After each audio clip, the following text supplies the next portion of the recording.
is the ultimate intimate game show on YouTube. Joe Travis in the house. You're here. Welcome. Dig it. Love it. You know who else is here? Everybody in YouTube, because tonight we have a special guest. We have the wonderful Scott Soto. He's in the house. Oh, shit. Oh, it's going to get good. It's going to get good. You know what? If it's your first time here, you love rock and roll, classic rock and roll, arena rock, you want prizes, you want to win stuff, you came to the right place. Just subscribe, hit the bell to be reminded.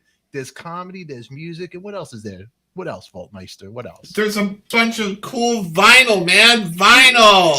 It's all about to happen. It's all about to happen right now, everybody. So let's go. This is Talking Wax. Talking Wax.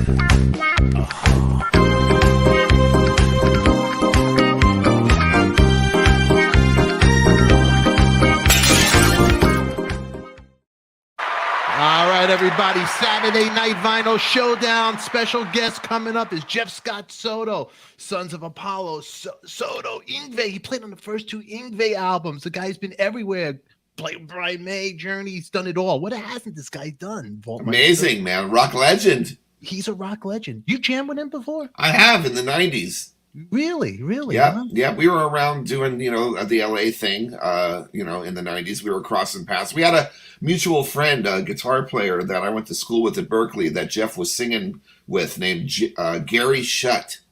And Gary moved to Florida after the earthquake happened in 94. He was like, I'm not having it, man. I'm going to go to Florida. He just got out. He got out. Huh? Yeah, he was out. Yeah, he was totally out. Oh, Gary, his name is? Gary Shutt, yeah. That's for Gary, right? Exactly. We got sound effects. We got everything. Everybody, thank you for being here. The vinyl games are going to come. We have the vinyl guys are coming up here, and we have the champion here, Eric Bacharach from Brooklyn. Look at him. Hey, everybody. How you doing, Joe? Good to see you. Man. How you doing, Eric? All right, my man. Good to see you. You got some vinyl. We're going to do arena rock tonight. The vinyl games are going to come on. But before we do that, we're going to bring up Scott and see if he wants to hang with us. We're going to talk. He has new music out. But are you ready to defend your title tonight? He's got a Journey shirt on. Are you kidding me? He's ready. I came prepared. Arena rock. I got Zeppelin. Exactly. You know what I did? I shaved my chest. Yeah, right. I shaved my chest. Everybody, and then we. For us, Stefan. Well, you know what? I kept my chest nice and bald like you guys because we have another baldy coming up here from all the way from Australia, right down under. Glenn Twiddle is your challenger. He's going to be playing. Welcome. Hey, Joe, applaud now, brother, because you will not be applauding in my performance, I can promise you.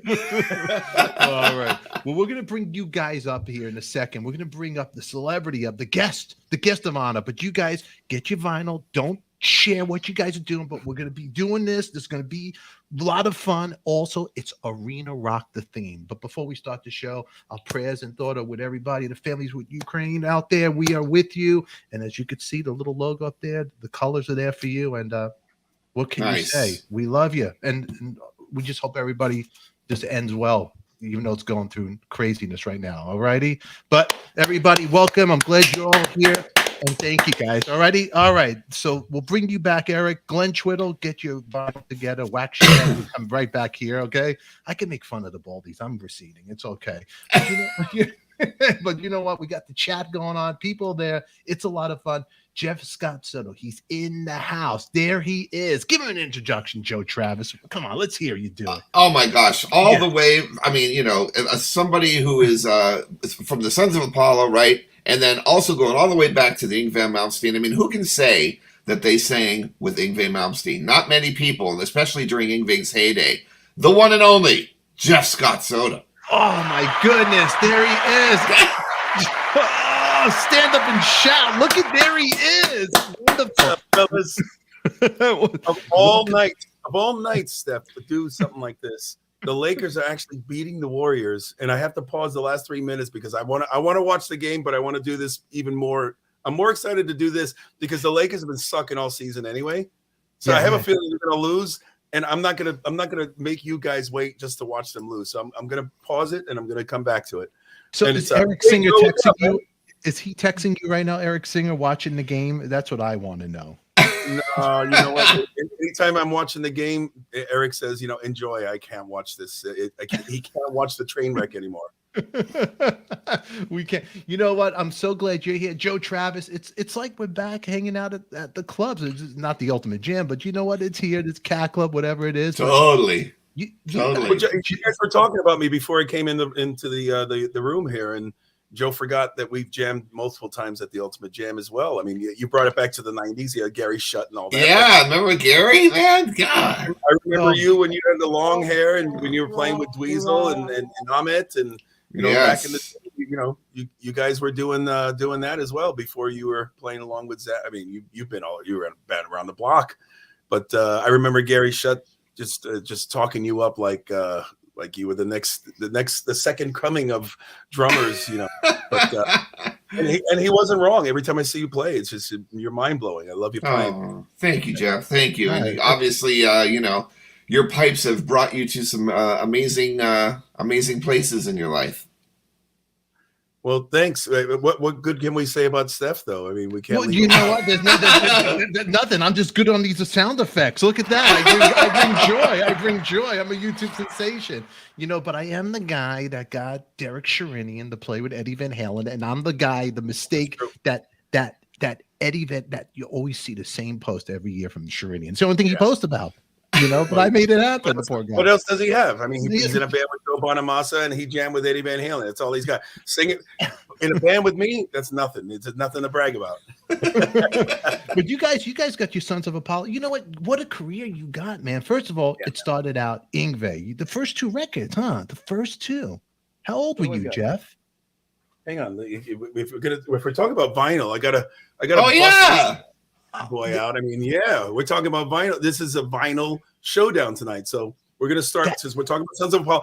Anytime we're talking about one of my past bands and I got it on vinyl, I'm just going to bring it up. Very nice. Wait, hold that up. Jeff, can I see the vinyl on that? Let's see that.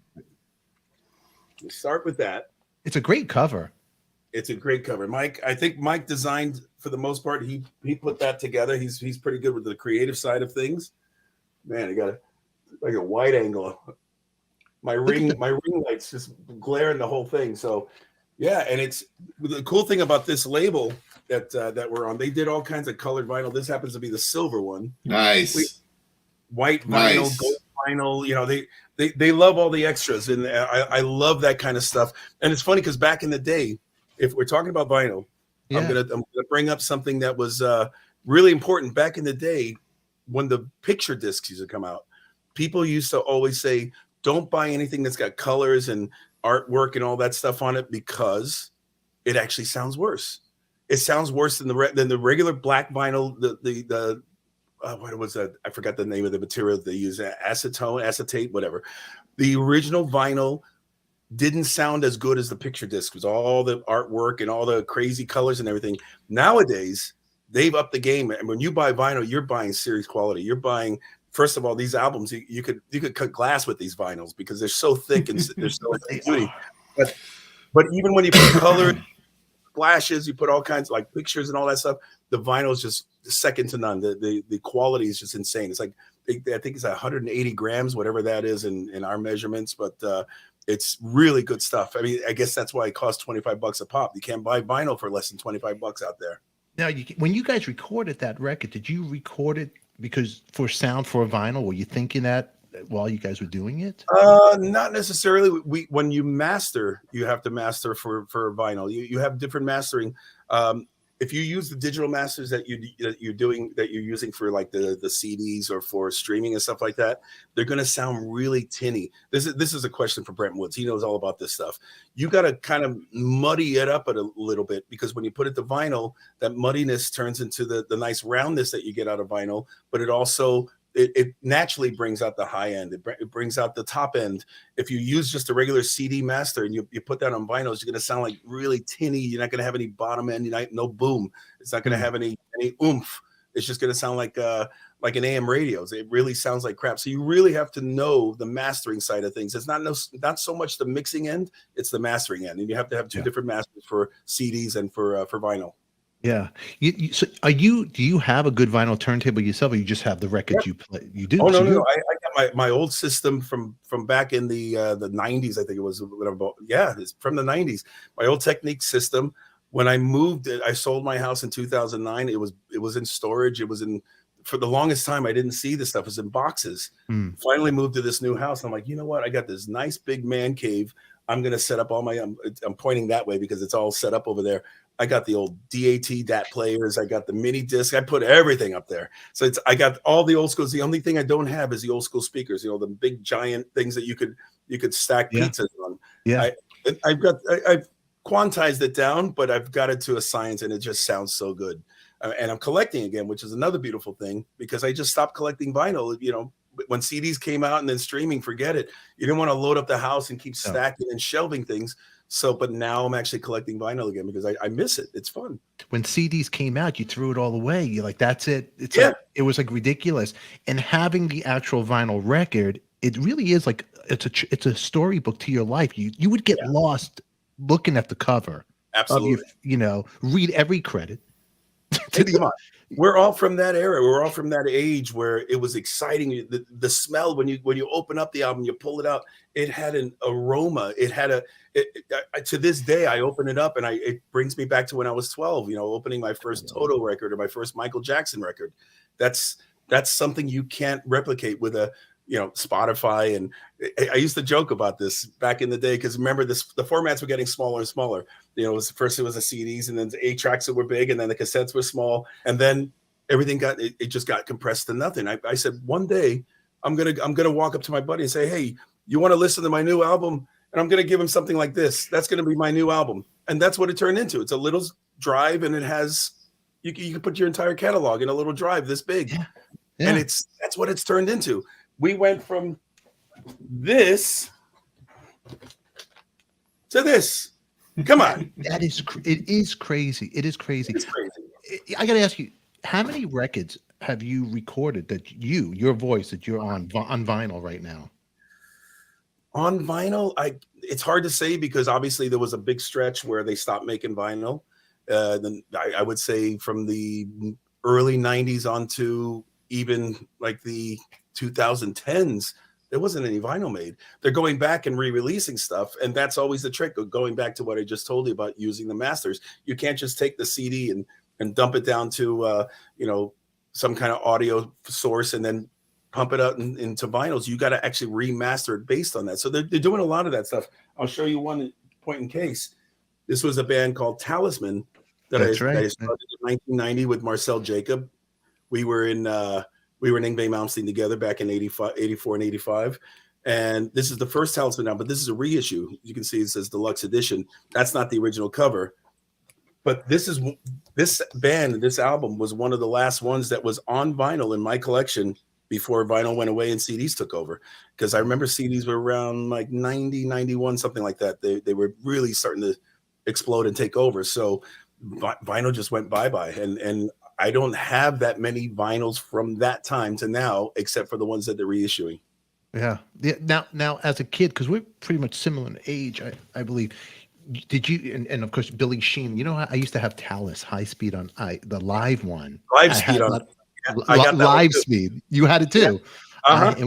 I had it too. You had it too. What a great! I bought it at Zigzag Records. In Brooklyn. I remember exactly. I think one of the guys in the band gave me a copy because that Talus was our support band. My first U.S. tour ever was with Yngwie Malmsteen, and Talus was the opening band. And I'll never forget the first and only time I ever met David Lee Roth was when we played the Hollywood Palladium, and I thought, wow, cool. David Lee Roth is here. He's up in the balcony VIP after the show. I went to say hello, took a photo with him. And I didn't realize he wasn't there to see us. He was there to see Billy because obviously Billy was the first one he recruited for the new lineup for the Eat 'em and Smile band. So he was basically showing support and being there. But I thought he was just hanging out. Yeah, I want to come and see Yngwie. I want to come see what his new singer sounds like and all that. Nah. It wasn't that. It wasn't. I remember when Yngwie played L'Amour's, they had the shirt, "Who the F is Yngwie?" Remember? Yeah. And it was packed. I don't even think people knew who he was, but the place was just packed. Yeah. He was underground in terms of even before Alcatraz, you know, he was in the band Steeler, and he was one of those underground sensations that everybody was talking about. And again, going back to that first record we did, that was supposed to be an instrumental album that, in the 2 songs that I sang on, he was supposed to sing on. I joined the band the weekend, literally the day before I was officially in the band, before he was going to go and sing the vocals. And I remember being at his house, you know, I was initiated, I was officially in the band. And I remember the Johansson brothers and Marcel, they were having their little banter in Swedish, as they always did. I always felt like the guy left out in the rain. And after about 30 minutes, I'm like, I guess I'm going to go home. They're just yapping in Swedish. Finally, Yngwie comes up to me. He says, okay, I got 2 songs on this album, and they're fairly easy. I'm supposed to sing them. Take this home tonight. Give me a tape. Take this home tonight. Come in tomorrow. We're going to try you on one of the songs. If we like it, we'll do the second one and we're good. If it doesn't work, I'm going to do it.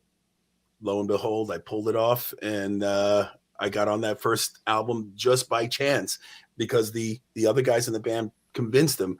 I think it was because they didn't want to hear his voice on the songs. They just basically they convinced him by saying, hey, he's officially the singer now. Let him sing those 2 songs. And he went for it, and I pulled it off. You know, I impressed him enough to pull it off that quickly that before my 19th birthday, I was on those first 2 songs on the first Yngwie album. 19, before your 19th birthday, a baby, man. It was 2 months before I was 19 that album was released. It was August. It was like August, September that we recorded the vocals, and it was literally coming out like right away. And then we started doing the Marching Out record, which was supposed to be the first Yngwie Malmsteen's Rising Force album. The first album, he was recording that album when he was still in Alcatraz.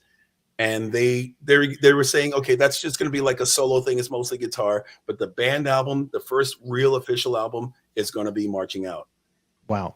Problem is, Yngwie was signed only to Polydor in Japan. When it came out, it sold something like 10,000 copies on import. The first weekend it was out. I mean, 10,000 copies on import is a lot for back then in the day. 10,000 now is a lot. But back then, for an import album, that was a lot. So they said, hold the phone. Marching Out's it ain't coming out right away. We're gonna put Marching Out somewhere in 85, and we're gonna run with this one because this one's moving. And Polygram picked them up, and then it got nominated for a Grammy, and that's how things started exploding for Yngwie. Wow. What were you doing before you got the gig with Yngwie? I was in high school. Just high school. What bands were, but what bands were you doing? Were you doing just high school bands? Well, yeah, I was in this band called Canaan. It's ironic because I ended up living in Agora right off Canaan Road, but that's where the band was from. They were from Agora. And I lived in Sylmar, which was on the ass end of the valley. And I remember how it was hell trying to rehearse with them. I was only like 15 when I joined the band, and it lasted until I graduated from high school. But that was the tape I sent to Yngwie for my audition. I was 16 when I sang on the demo. And when I sent it to Yngwie, they chose my tape to listen to, and from that I got the gig. So it's strange. It's strange how the whole thing came about because I was just a kid, and even when I was with Yngwie, I was still a kid. Yeah, that's right. And 37 years later, I'm still a kid. You're still a kid, but with your family, when you got the gig, your family a little, oh my God, good. Yeah, yes and no. I'm from a Puerto Rican family, so they knew nothing about rock, heavy metal, hard rock, whatever. And I remember the first time. Before I even got the gig, when I sent the audition tape in, I remember telling my mom now, because I was still living at home, I go, Mom, if I'm not home and I get a call from somebody saying they're calling for Yngwie Malmsteen, she goes, what? We could not say his name. For years, she couldn't say his name. So I'm like, I had to write it phonetically. So when they said it, she could match it. That if I get the call, I'm not home, please get a number. I don't want to miss the call. Luckily, I was home when they gave me the call. So it worked out. So cool, man. Baby, man. I mean, your career is crazy. I mean, your resume is just out of control. It's just a list of all these bands, and it's crazy. I mean, for people who are watching, just tuning in too, also you could hear your voice. And I got to ask you something. The movie Rockstar, which you stand up and shout, was it more than one singers, or is that you? What's the story with that? There are 3 of us in that movie. If you pay attention to the voices, that's more difficult because you're watching the scenes in the movie and everything. Yeah. My voice was for the original singer. In the very top of the movie, when the credits are rolling, that's the first time you hear my voice. There's a song called Living the Life.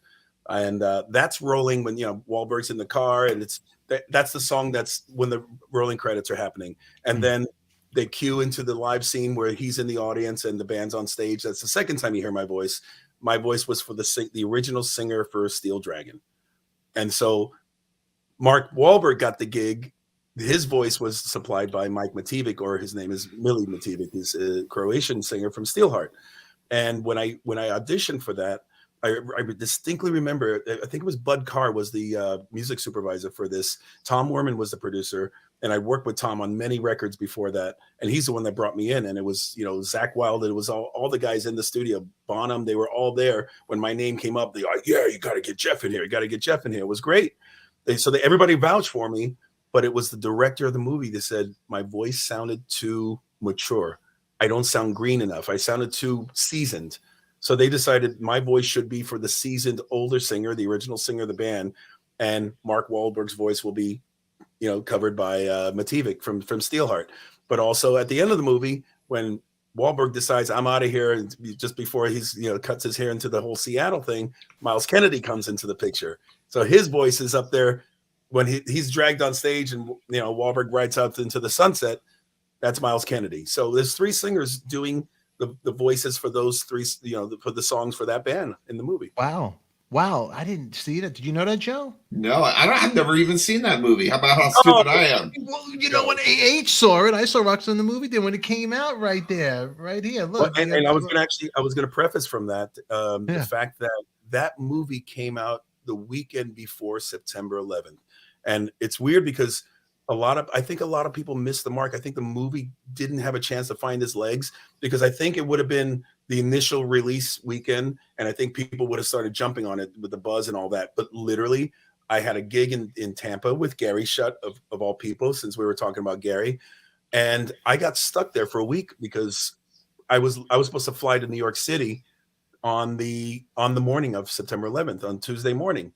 Wow. And I did a couple gigs with them out there. We went to go see the movie. I wanted to see it with people and everything, just to see and hear the reaction.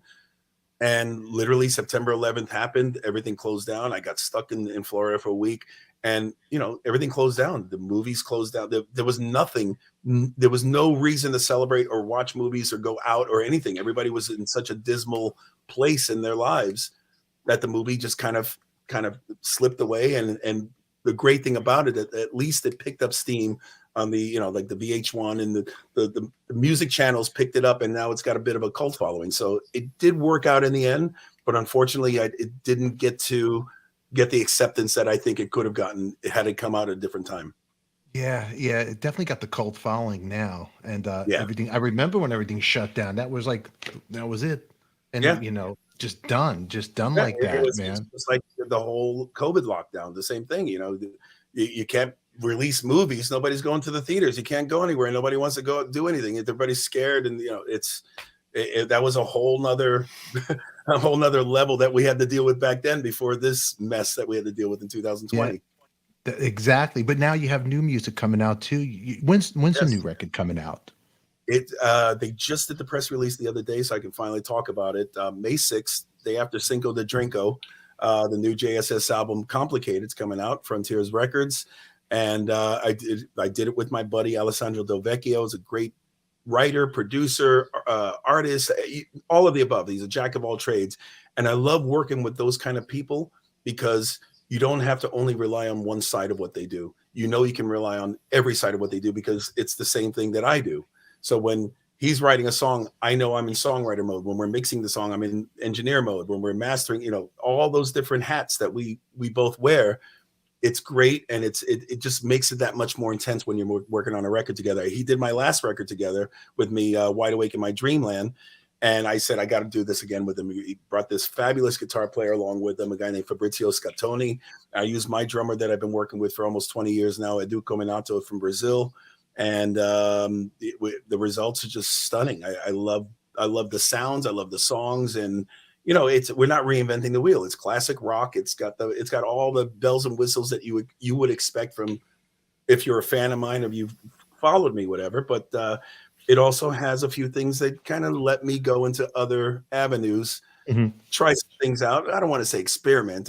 My experimenting days are over, but it gives me a new lease on what I'm doing on the older kind of style stuff, and it's great. And there was another record on the same token. This was Alessandro mixed this. I produced it, but this is the duets collection, and this is basically a collection of songs that from my career, from different bands. From here's the first one. Starts off from the Rockstar movie, Living Life, Don't Let It End from the Yngwie days, Mysterious from Talisman, to all these different songs from different walks of my life, my career. You know, there's Coming Home from the Soul Circus, is a band I did with Neal Schon before I was in Journey. I'll Be Waiting from Talisman, Warrior, Axel Rudy Pell. You know, my life is basically on this. That's cool. But we redid the songs as duets. I kind of took the idea of what Tony Bennett and Lady Gaga did, or if you want to go as far back as like Natalie Cole and Nat King Cole. And I said, let's reimagine these songs. I was even acting as a bit of a casting director. Let's reimagine these songs, what Eric Martin would sound like singing on this song, because this song sounds like something Eric Martin would pull off well. And I basically casted the singers based on their voices and their characters based on the songs that were chosen for the record. And everybody said yes, and we pulled it off, and it's great. But that was the last record, and Complicated is the next one coming up in May. There's a video I seen with you. There's Complicated right here, and right there. And also, there's a video I saw you did a duet with Dean from Journey. And you did it. It's both voices together. It's so cool. I mean, what's it like? Again, the casting was so important to me on this, because it wasn't just the voice and how the voice would work on particular songs. That particular one, I had to use Dean. The only other person I would have done the duet with on that song would have been Steve Perry himself. That's a song I wrote with Neal. It's the only song on the Soul Circus record that sounds kind of Journey-esque.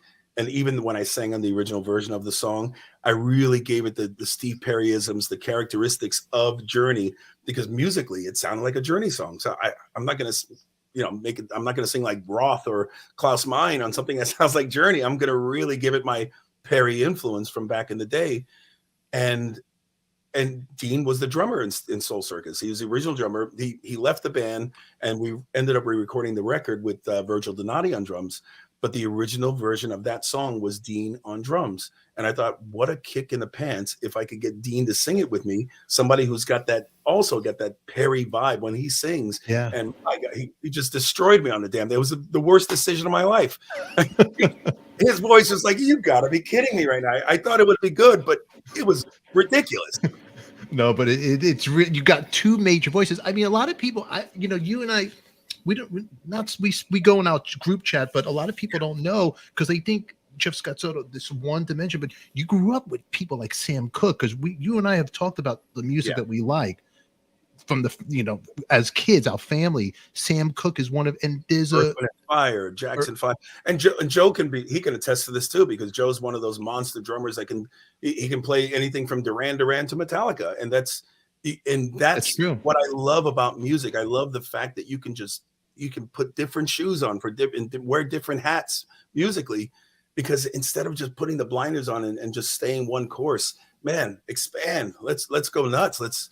And you tapped on it earlier. I wanted to jump on that conversation of how do you go from singing with Yngwie Malmsteen to singing with Journey, to singing with Trans-Siberian Orchestra, to singing with Sons of Apollo. From prog to metal to classical to you name it. You run the gamut. But that comes from the music we loved growing up, the influences we had growing up, all the vinyl, all the music. Where the only thing in our lives was practicing and being as good as we possibly could, but also like sponges absorbing all that music. And again, like I said, I'll bring up Joe many a time, because that guy can play anything. And there's only one reason he can play anything, is because he listened to everything. Yeah. It's true. It's true. As a kid growing up in your house, what was the family playing? What was on the radio? Oh my God! It was Tito Puente and Ray Barreto. It was all salsa. The Fania All Stars. It was all salsa. Merengue and all that Puerto Rican Cubano rhythm. I can't even. I'm drawing a blank right now, but it was literally all Spanish music. It was all that, and it was, and I hated it. I couldn't adapt. I couldn't relate to my culture, the music and my heritage.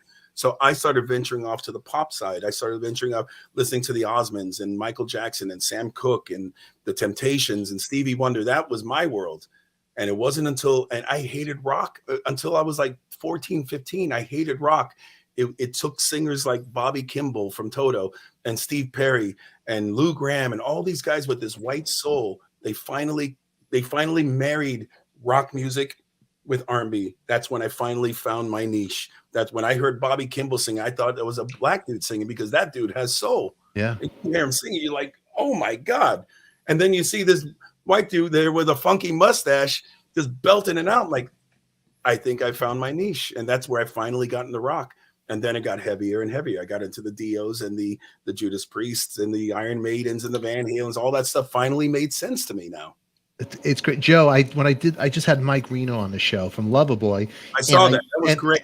And I said to Jeff, and Jeff hasn't been watching. And I sent him the video. I go, yeah, and then you had a story about Loverboy that you were sharing with. You mind sharing it with the audience right now? Oh my God. I really thought Vinny Appice was going to hate me for life after this. I was in Brazil doing a rock cruise, and I was with my band, and one of the other bands, one of the headline artists was it was in one of these all-star choraled things. They were called Big Noise. It was Jolene Turner on vocals, Carlos Cavazo on guitar. It was Vinny Appice on drums, Phil Soussan on bass, and Eric, I forgot his last name, on keys. Anyway, the band's comprised from all these guys, like different walks of different bands. So they would cover Ozzy songs because that, Phil Soussan came from Ozzy. They covered Rainbow and Deep Purple because of Jolene. They covered Dio because of Vinny. Quiet Riot because of Carlos. Their set list was basically an all-star set list of where they all came from. So they killed it. They were great. My band played. It was great. And then we were hanging out in one of the lounges afterwards. There was a cover band playing. They were really good. Place was packed. And we're in the VIP area. And Vinny goes, hey, guys, what do you say we do like a little hostile takeover? They're great. Yeah, let's go up there and jam. So they're talking about this, that song, this song. I go, no, I don't know it. I know it, but I don't know the words. Well, what do you know? And I said, I know every Loverboy album for every Loverboy song from the first 4 albums. I can sing any one of them right now. And Vinny looked at me like first the evil eye, the look of death, kind of like, you're such a chode. He wouldn't talk to me after that. I really thought I lost him. In a way, I was kind of joking, but it's true. I know every Loverboy song. I was a massive fan. I love Mike Reno's voice. I love that music. That music is still so important to me in this day and age. And I could have said anyway. I could have said REO Speedwagon or Styx or something like that. He would have given me the same look. It's like, you're an idiot. We're trying to do Black Sabbath, Led Zeppelin. They're trying to go cool classic bands. Like, what's wrong with Loverboy? You know what? It's funny. After doing the interview and going over the songs and editing it while I'm editing it down, I'm going, God, these songs were really good. And then you forget because you think you always remember Bon Jovi, but before Bon Jovi, you really had the keyboards and the hook songs. I'm even wearing my Mike Reno headband to make it. There I go. Stand up and shout. I apologize for the occasional cough. I still got the residuals of the COVID thing. It stinks. Oh, really? Huh? Yeah. I got it a couple of weeks ago, and the one thing hanging on is the cough, and it sucks, especially when you're out. Especially now, they remove mask mandates. You're hanging out somewhere, you start coughing, people like immediately like, God, you jump. It's like, you jump. It's like taboo. You can't even have allergies anymore without worrying about what people are gonna look at you like. But now, everybody who's watching, I got links in the description down below. You could check out, Jeff's new music. All the links are down there. Go check it out. You could. It's going to be on vinyl, correct? It's going to be on vinyl, yeah. And it's one thing. I'm so glad and so happy that Frontiers gave me the kind of vinyl green light. There was a time when my vinyl wasn't selling so well, and they said, man, we're not going to do vinyl this time. And I talked them into it. The only way I could talk them into it, they said, if you can sell half of what we're going to order, they have a minimum order they got to make. If you commit to buying them from us and you sell them on your own, we'll do it again. I bought half of their stock. I sold out on the pre-sale before the album even came out, before I could even ship it out. I said, hey, can I get more? Oh, no, you didn't tell us you might need more. I'm like, well, I didn't tell you to not stop making them. The fact that you stopped making them, I think that's the reason why everybody wanted them even more. It's kind of like, hey, don't touch the fire, you'll get burned. You want to touch the fire because you want to feel that burn. It was the same thing. Hey, guys, sorry, no vinyl. What do you mean? We need vinyl. And they finally put it out. And so I'm lucky that now it's just the regular. I don't have to sell them myself anymore. I don't have to sit there in stuffing envelopes.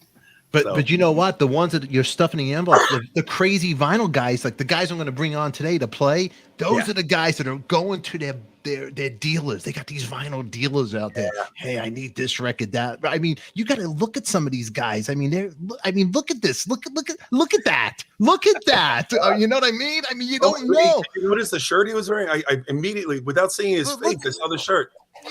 Look at him. Look. You do realize I'm here, right? I do.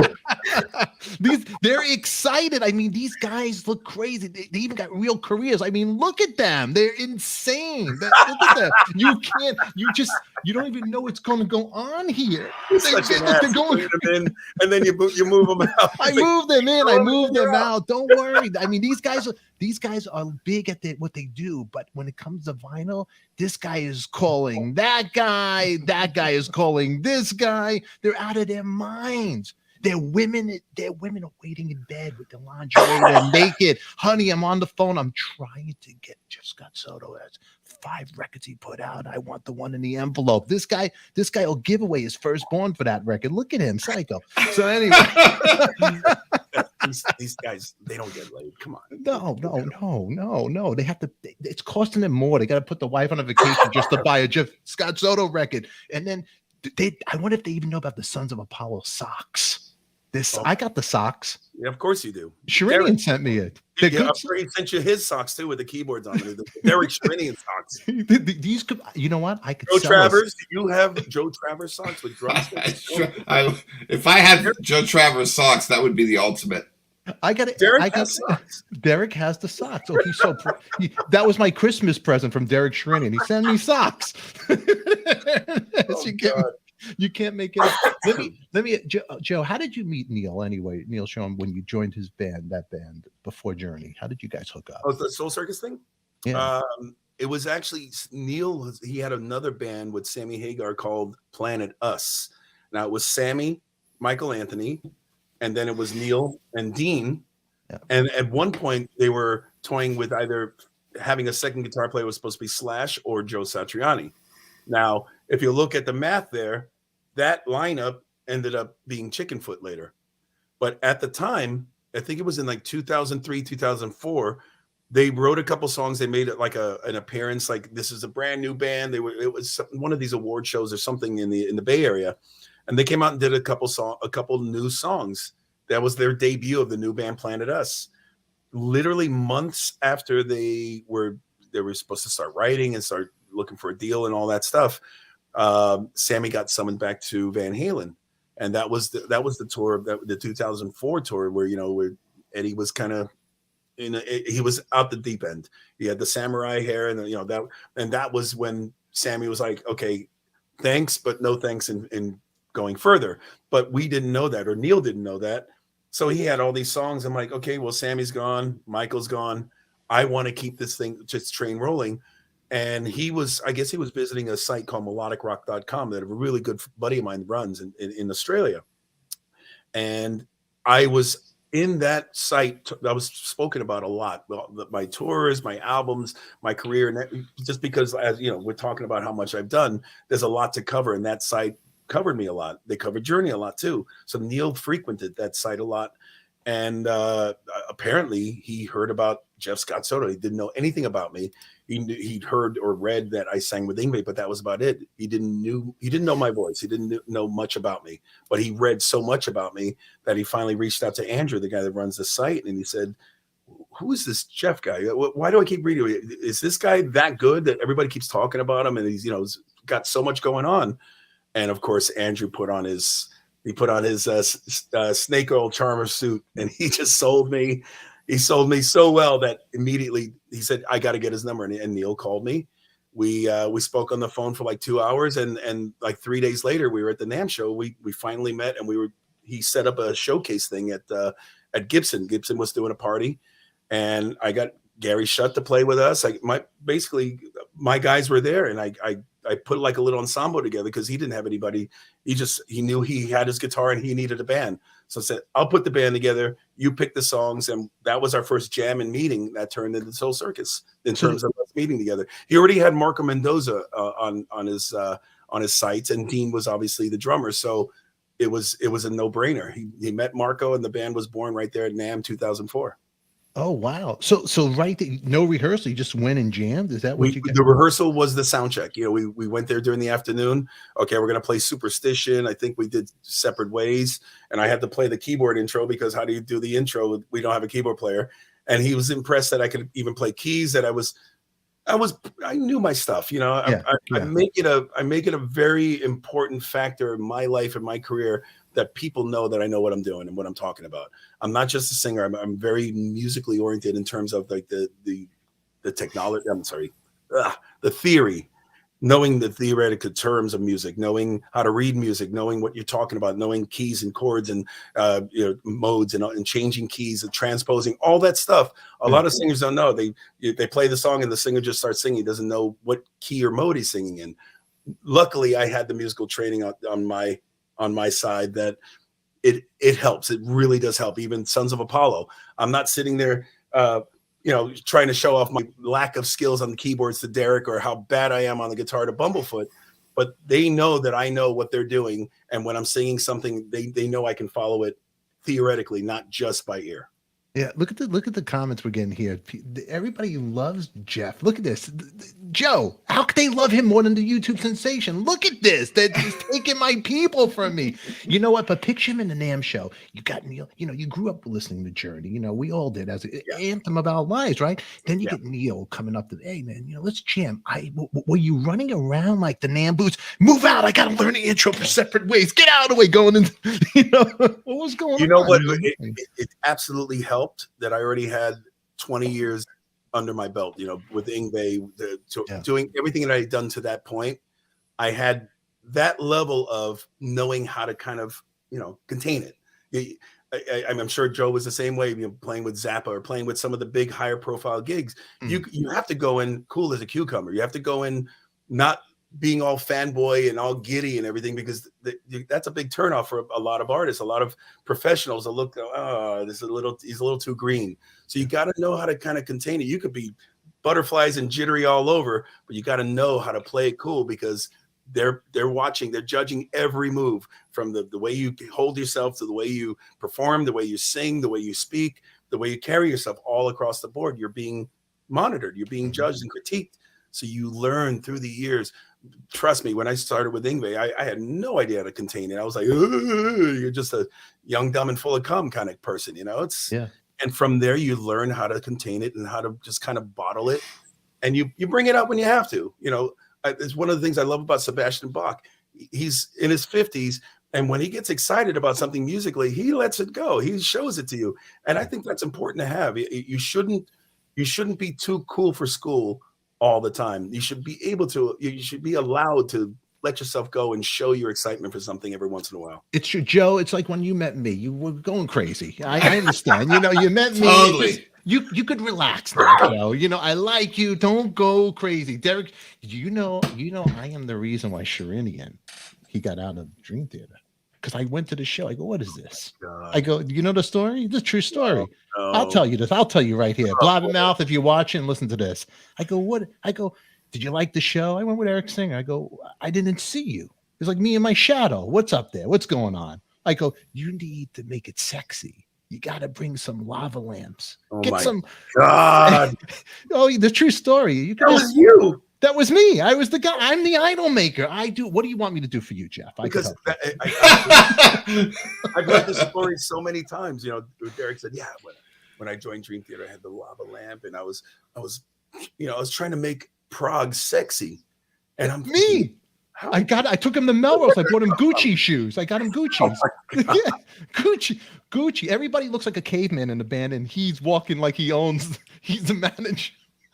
Well, at least now I know the core of where the actual story comes from. Me. Yeah. It all came from me. It's a true Oh, story. boy. You know, if you need my help, I'll help you. Whatever you need, you know. So you with Neal. He loved you from that jam, and then from there you made the connection. And to be honest with you, again, it was me, almost like a walking billboard. You want to broadcast everything you're about. You don't want to leave anything off the table, because at some point you might be, you never know. The singer for Journey might be hurt, and they might have to get a guy to fill in for him. Yeah. So you want to make sure that they know you can do Journey. You want to make sure they know Journey. So every sound check, every rehearsal with Soul Circus, I made sure I was dabbling on Mother Father, playing Stay a While, Patiently, anything that wasn't a hit. Anybody can go up there and play Don't Stop Believing or Lights, one of the main hits. You start going deep into their catalog. How do you know that song? Good Morning Girl from The Departure. I mean, I'm a Journey encyclopedia in terms of, like I was talking about Loverboy, I'm the same thing with Journey. I could sing every song from the Infinity album until the Trial by Fire record. I loved all that music.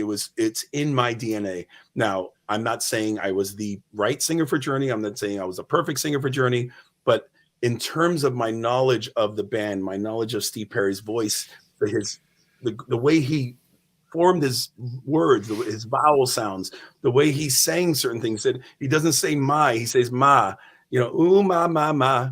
And that's all from the Sam Cooke days. We're both influenced by Sam Cooke. All of that was in my DNA, and that's what made me the right guy for Journey at the time. Unfortunately, it didn't continue, and I would have loved for it to continue, but you know, things happen, and I'm so happy for Arnel. I'm happy for them, where they've been able to take it and gone further. But for the time I was there was the time of my life, because I finally got all those Journey yayas out there. I've been singing since I was in high school, since I've been singing in the shower and warming up for certain gigs on tour.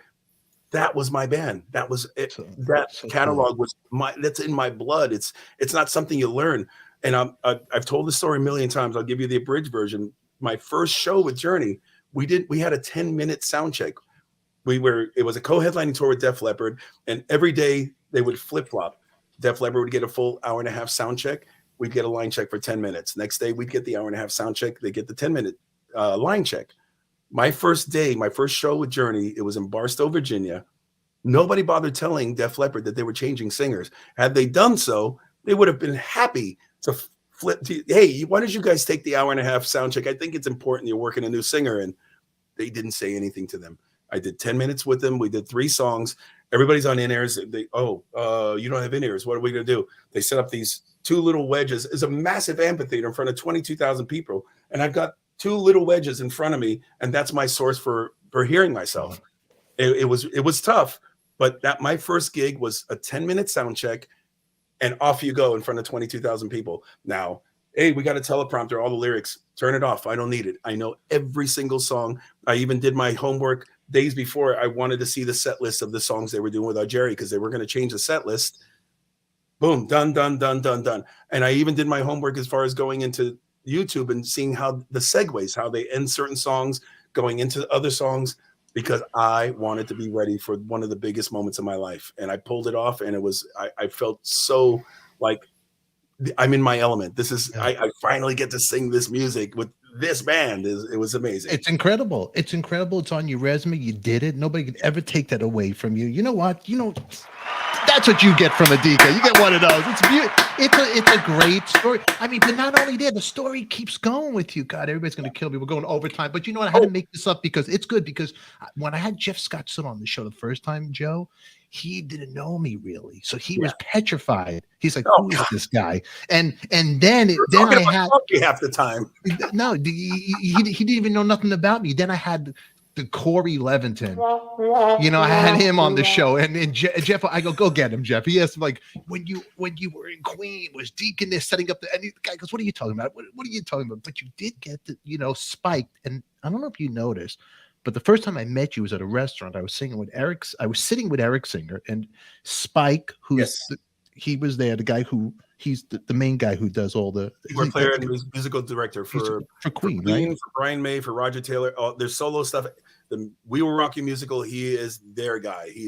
He's their guy. One of the most uber talented dudes on the planet, but they trust him with their lives. They know when he gets stuff done, they just have to show up and they're ready to play. And that's what I love Spike to death. And Spike was over there. He came, we went to the restaurant, and then you walked in, and Eric Singer told me, "Oh, that's Jeff Scott Soto. You know who he is?" And I go, "No, who's he?"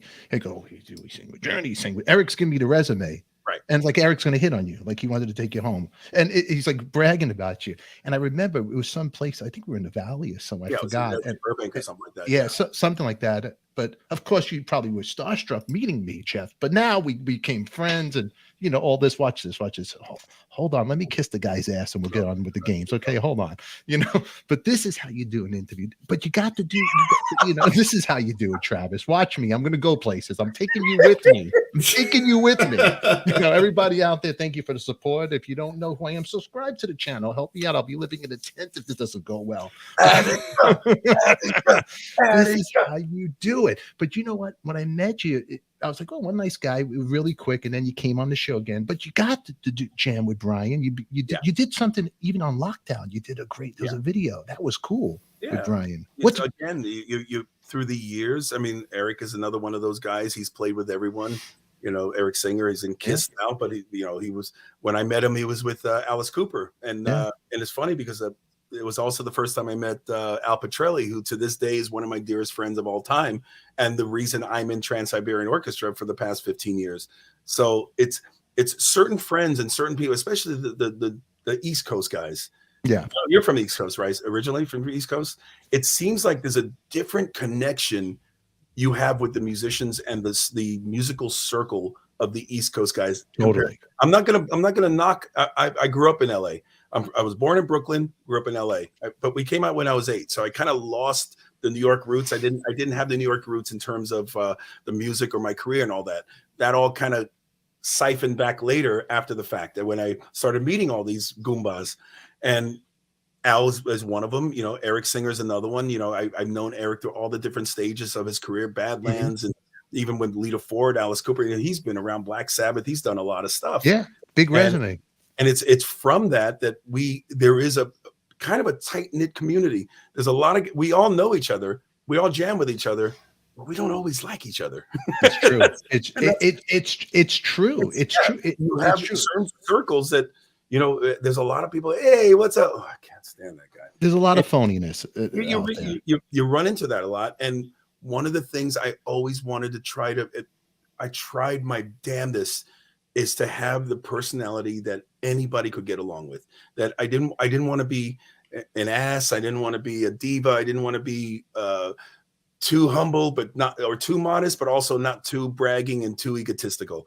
You want to show your confidence. You want to show the level of what you know and what you do, but you don't want to be an ass about when you're doing it. Yeah. So I always tried to make sure on the personality end, before you even heard one note that I was singing, that you at least saw the personable side in terms of who I am, because you're going to hear who I am. You might judge me by hearing me. You might be listening to one of the things that's just one of the small things in my life, in my circle. You might be hearing a Sons of Apollo thing. Whoa, that guy's really heavy and intense sounding, not knowing that I can actually break it down and sing more like a Stevie Wonder or a Sam Cooke or a Steve Perry kind of thing. But on the personality end, I'm singing Robot. Look at that. I want people to know that it's not all about the music. It's not always about the rock star. It's more about the personality, because if you're going to listen to my music, you're going to want to read the lyrics. You want to know where it's coming from. And I try my damnedest for the past 40 years. I've been doing this professionally I just want people to like me. I just want to have that likable characteristic and personality. Yeah, well, you got a great personality. You're a great guy, and I'm glad me and you made a connection here. Joe, don't worry. I love you. You're not going nowhere. You're with me, Joe. Look, don't worry. Look, I love you. Joe's another one who's a great talent. You're a guy who plays with everybody. When I had Steve Vai on the show, Steve Vai was praising you, loves you. Oh, yeah. He even said if Zappa was alive, you'd be the guy that Zappa would want in the band. He said it. He said it, Vi. He loves you. We got to do a show with him and talk about the Zappa stuff. But the guy loves you. And then Joe did all the glam songs with us when we were doing our Cat Club's band, and never rehearsed. We never rehearsed. The guy knew every song.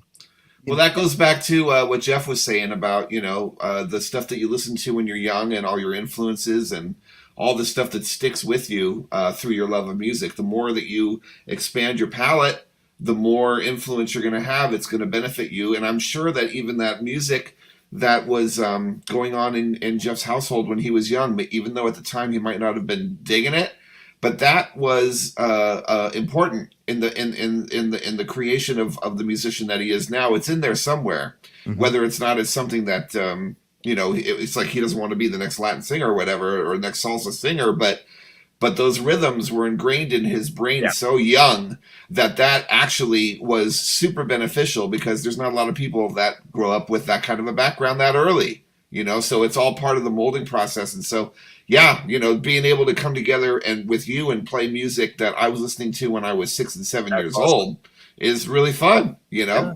Oh yeah, I mean it's pretty impressive, your track record, everything you did, Jeff. I mean, and even when you talk about playing with a guy like Neal, playing with Brian May, these are the people who play with people like the singers, like you think of the Steve Perrys, the Freddie Mercurys. These are anthem arena rock voices of our. No, I never sang with Queen. I know you never sang with Queen, but you got Blabbermouth or something. Okay. Bragging that he sang with Queen. I jammed with the guys obviously through Spike's got this all-star band, Spike's All-Stars. They call it the SAS band. And I've done things with Brian and Roger individually and collectively. I jammed with them when they got the star on the Hollywood Walk of Fame. Spike asked me to come down, and they were in Hollywood and they got the star, and then they wanted to do a little jam session at a club somewhere in LA. I forgot the name of the place. So I got to do a couple songs with them together.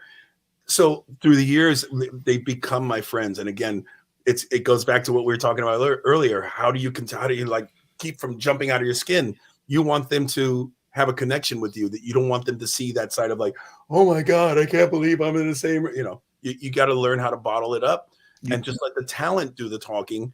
And then you can let all that stuff kind of slowly come out, because you do want them to know how much they mean to you. You don't want them to, you don't want to just say, oh yeah, you guys are all right. I'll learn a couple of your songs. It's nothing like that. You just know how to harness it and learn it. And I'd be remiss. Joe tapped on to something about all the things that you grew up listening to and all that stuff.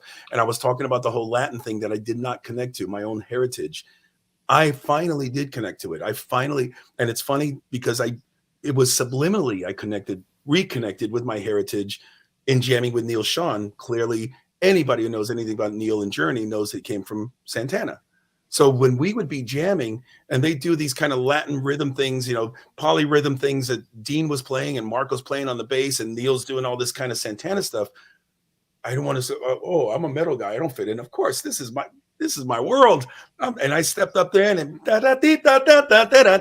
all that stuff just naturally comes out because I was raised with it. Yeah. I didn't listen to it, but it's in there. It's just somewhere in there, and it just comes out. And wow, I didn't realize that was influenced by that. Yeah, you got some great that's why the links are there. You got to get his new music. Jeff's music, the links are there. Get it. I put a clip of the video. I mean, you got great stuff. You're a great guy. Support it. And don't be so alligator arms out there. Don't be downloading. Buy it. The guy is making vinyl for you to love. You vinyl nuts. Come on. Don't be all crazy out there. What about Spike, man? What a legend that guy is. Really, when you think of Spike, all the stuff he's done, I mean, he's been there. He was there from the. Well, he's been there since the last tours before they stopped touring. When Freddie was still alive, he was there for Live Aid. He's on stage with the band. The big Wembley double album, or the live video that they put out. Spike was there on stage with them. When they first had a keyboard player, it was kind of off to the side. There was no focus on him. Yeah. But Spike played guitar, he played keys, and he became a focal point. He was the fifth Beatle, so to speak. He was the fifth Queen. He was like Ian Stewart, like for the Stones. He was like their guy pretty much. Exactly. Yeah.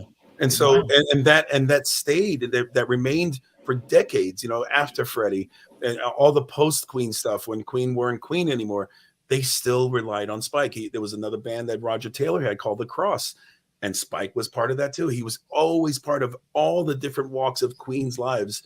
John Deacon, decided to step down after when Freddie was gone. They did the tribute show, and he said, "I'm not interested in doing anything more musically as Queen. Without Freddie, I'm not interested." So that's what happened with John, huh? He just retired when Freddie passed away.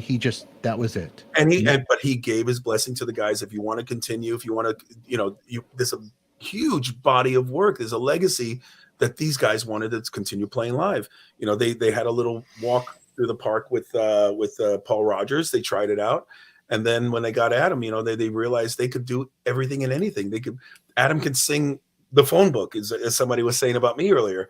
So they can tap into songs that Freddie wouldn't even try to sing live because it was just so difficult. Yeah. Adam Lambert he opens his mouth and it just happens. So, God bless him for it. It's a hard gig. Guys like you and Adam, it's hard because like when you walk in, step into a role like Steve Perry, come into a band like Journey or Queen, like Adam came into Queen.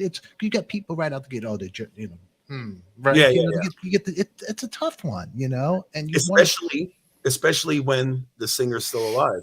Stepping into a Queen situation is a little easier because Freddie ain't coming back. Hey, we're gonna go. Queen's going on tour. Well, who's singing? Freddie's he's gone. He's left us.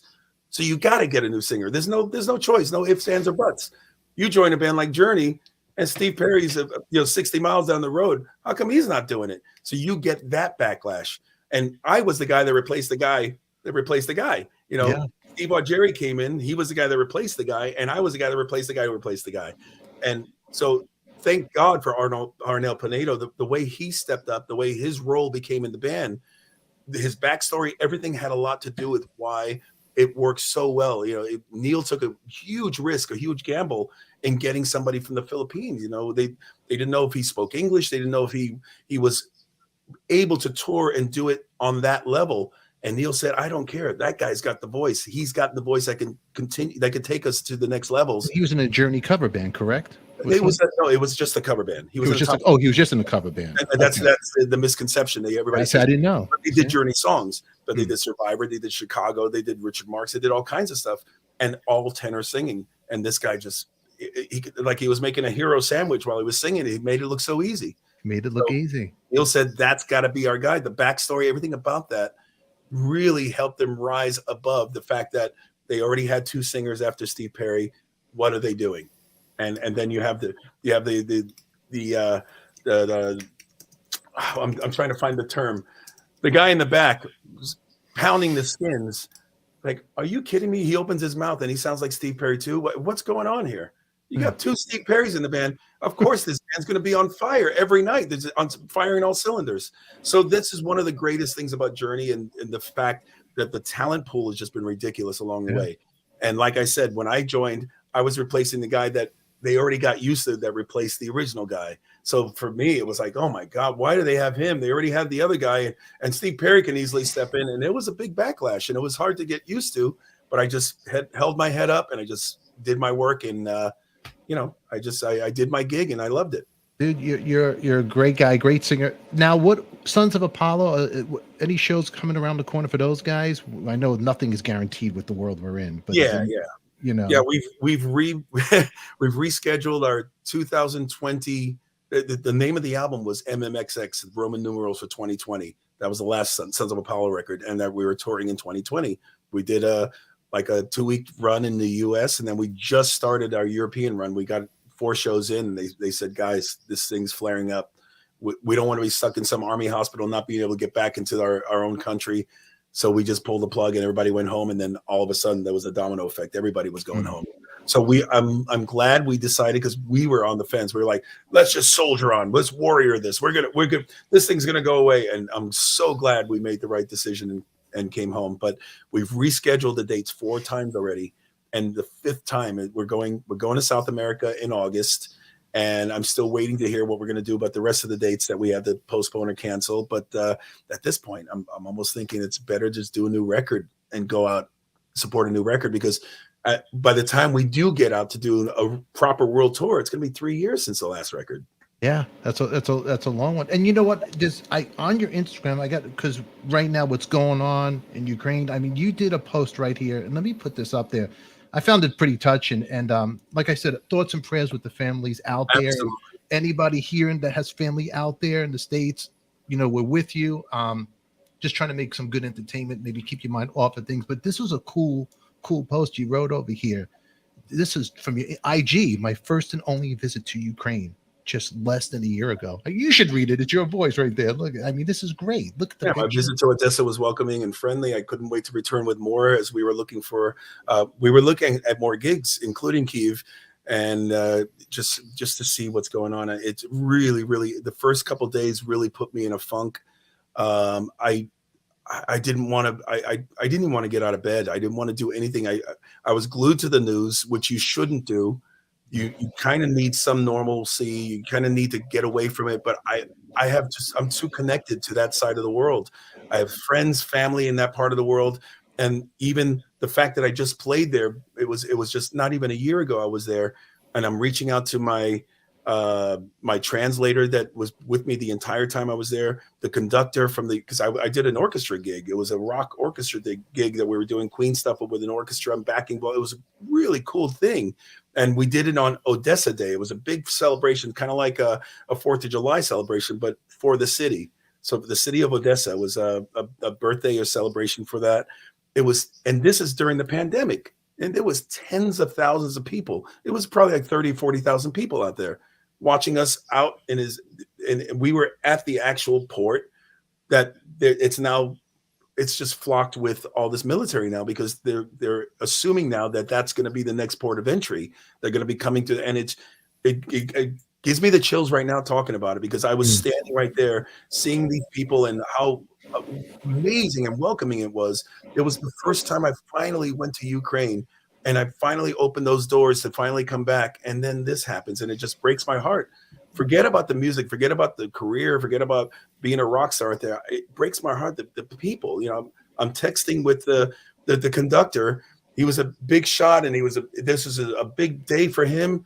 And now he's just one of these refugees who had to flee to Czech Republic and hiding out. And it just breaks my heart. Wow. I mean, it really is. And everybody who is watching, we have a link here from Streamlabs right here. You could donate and help these people that are in need of food, water, shelter, medical aid. Project Hope is providing this. And right here's the link down below. Just trying to get this for you guys. So you could click on that. I'll make sure links are in our description to lead you there if you have any problems. Thanks for that. It means a lot, Steph. I mean, any help, even like you have the logo up there with the Ukraine flag colors. Yeah. Those little things, it symbolizes, the solidarity. It symbolizes that they're not alone, even though they feel alone. They're not part of NATO. They're not part of a union that could step in and kind of help defend them. They're not alone, because we are feeling for them. We see what's going on. How can you not? You have to be. How could you not? How could you? I mean, here we are talking rock and roll stories. We talk about, the stories that everybody loves, rock and roll, these vinyl games, but there's something heavy going on, and it's just, I got to be even careful what you say out here. So, but it's just when you see these images of bodies in the streets, and you see little kids can't find their parents, it's like, just go help, man. And that's all you can do, is just help, because if this was happening in your backyard, you'd want to help. And that's all I could say, and it's a good thing to help. You know what? I say we do the games. We'll try to make the best. And for the families out there, you know what? We're here, and that's it. And prayers and thoughts. And thank you, Debbie, over here with the prayers and thoughts. It's very sad. All right, so everybody, we'll start the games, and we'll start all the fun. Joe, you're ready to rock and roll. I am ready. Patient, I am ready. We got the psychos backstage. They're crazy. They're going crazy. Every time I mention an act that Jeff has played with, they're going nuts. One guy is breaking out his vinyl over there. The other guy's polishing his vinyl. The other guy's telling his wife, "Go to sleep. I'll be in bed when I'm in bed." That's what he's saying out there. Wait, real quick, Joe, you were in Duran Duran for a time, weren't you? Yeah, 1999 to 2001. Those are the years I didn't go see him, of course. I remember Gary telling me about that. It's like, how cool is that? That dude is that good. He's playing all these like fusion and jazzy and crazy polyrhythm stuff, and then he's playing with Duran Duran. I actually got to see Joe with Duran Duran. It was really good. Yeah, really good. I was actually lucky. Of course you did. Yeah. Well, that's what I was going to do. I'm everywhere. I'm the sensation. Before I was a YouTube sensation, I was the Sunset Strip sensation. But you know what? We're here. Everybody, thank you. Jeff, hang out with us, Jeff Yeah. Scott Soto. Will you hang out with us? Yeah, for sure. Yeah, we're here tonight. It's going to be a party. Where else? If you're drinking coffee, just drink yourself to happiness. Everybody, let's bring these characters over here. We got. Is this something I can actually participate in? Is this a game? You guys already have the game worked out, or can I? Well, here's the thing. We're going to host it with these two guys that are coming on here. These guys are. We have the champion right here. The champion right here. Look, they're going to play, and he's. Hi, are you okay? You're Eric Backrack, you right? Doing good, man. All right. Eric, I really thought you were going to change your shirt by now. That's no, man. It's Arena Rock Night. But how excited you're writing to me earlier via email that Jeff Scott Soto. How crazy were you that he was here? Well, first of all, I'm going to say big fan since high school. It's enough. So listen. Oh man! Oh my god! All right, go ahead. No, fuck off. I know him from high school, believe it or not. Yeah, and so I just gotta tell you, I'll make this real quick. So you to me, you're the guy. You're like the Glenn Hughes. Everything Glenn Hughes touched turns to magic. That's you. So I really appreciate your career, everything you did. That's huge. I mean, Glenn is Glenn. You can't touch Glenn. I'm all about it. So Nice. What do you got? Show him. What do you got there? Oh, of course I've got. Are you wearing your pants while you're doing this? Please, are you wearing your pants? Are you wearing your Sons of Apollo socks while you're showing these records? No, I don't go that low. So that's awesome. I'm about the music, not the feet. Yeah. I hear and of course, I actually got a Japanese marching out coming to me. Actually, nice. My way. Didn't make it yet. The girl holding the guitar. Yes. It's a different cover than the original one. Yeah. So yeah, great stuff. Eric, I'm glad you're here. I'm glad you're here. I'm glad I could make the jokes. And you know what? You're a good. You know what? Fans, we need you, and you're a good friend. And thank you for being here. And I got another fandom friend coming here. He's gonna come and try to kick your ass. So you better don't screw it up. Glenn Twiddle, all the way from down under. Welcome, Glenn. How you doing, guys? Hey, Jeff, if you can stick around, man, you can be my phone a friend, because I tell you, mate, I am unworthy to be amongst this caliber. I'm sitting there thinking ADIKA is going to be so mad at me because everything, Jeff, you said was bad.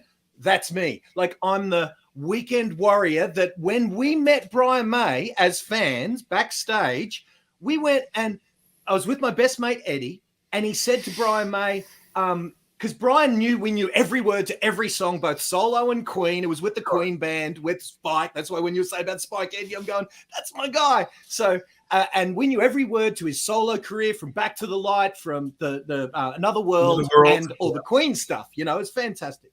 And so when we got backstage and we sort of snuck back, we said, Eddie said to Brian, "Can I get a picture?" And Brian May said, "You can do anything you like with me." So Eddie, a bigger lad, grown man, jumps on Brian, wraps his legs around his waist, and gives him a big hug, with Brian May holding Eddie up. So everything you said, Jeff, about being cool. Well, but everything you said about trying to be cool and not being a fanboy and all that, I'm sitting there going, Jeff, I'm guilty of all this stuff you're saying not to do, mate. Hey, we all are. We've all been there. You have your geek moments. I mean, one time, the one and only time, I met this guy who's one of the biggest influence in my life. When I met him, I was like,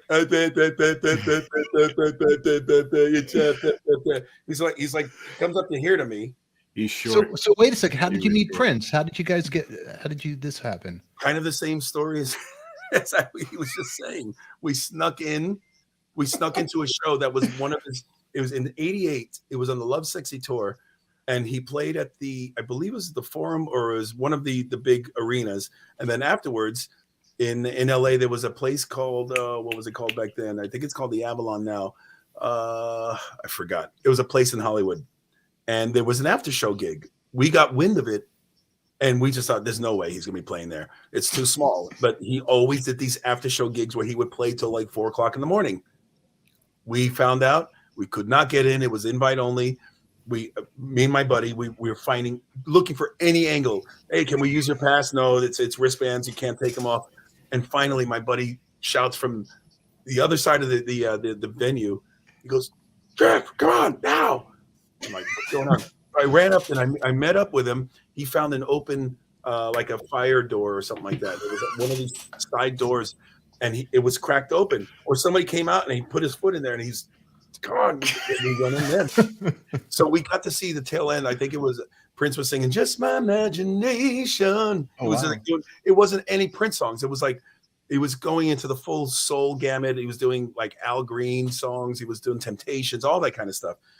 And then it was it was shut down and everybody was leaving. And okay, guys, you don't have to go home. You got to get the hell out of here, kind of thing. And then here he comes walking by. I'm like, you know.